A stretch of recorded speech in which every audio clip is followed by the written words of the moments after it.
So Stuart, kind of coming to you to build on that, we've talked about kind of previously seeing a lot of kind of homogenous strategies. Now we're talking about a real need for monitoring and that kind of granularity and almost telemetry about understanding what your workloads are doing, what the compliance and regulatory requirements are.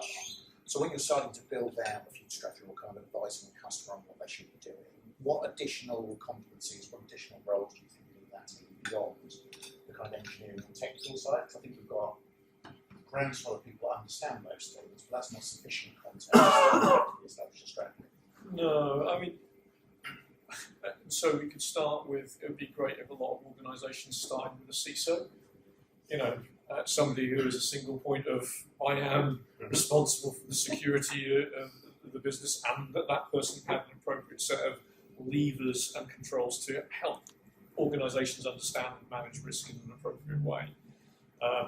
And I say that because I have encountered organisations who are relatively serious, otherwise don't have a CISO in place. And that feels like a first step. I always like planning for failure, because the one thing I can guarantee is that every security architecture I have ever seen has at some point failed.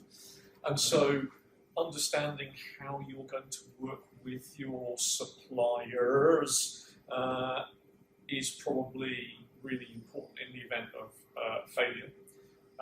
Exercising that would be even better.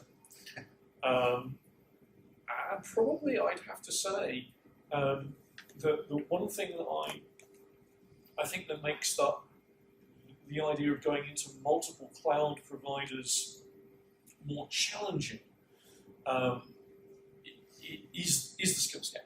Mm-hmm. Because if it's hard to do thing on cloud provider A, and it's hard to do thing on cloud provider B, but they're different skill sets, trying to double your workforce to get diversity into your environment might not be the right risk management approach. Mm-hmm.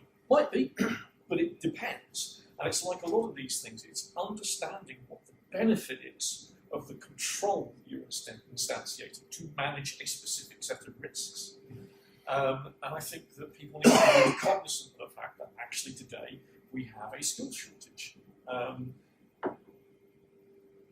But actually that kind of drives another problem, which is that some of the benefits that cloud have is the latest tech and the latest, large language learning models are the in vogue thing of what we're talking about today in many businesses.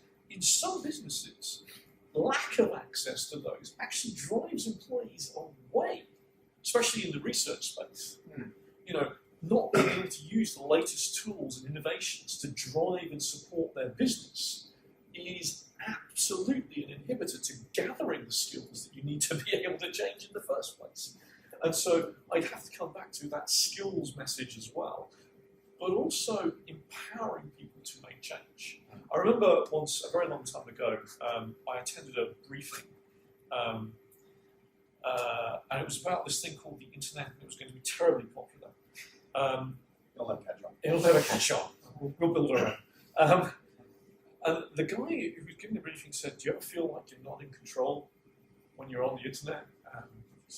What makes you think you're supposed to be?"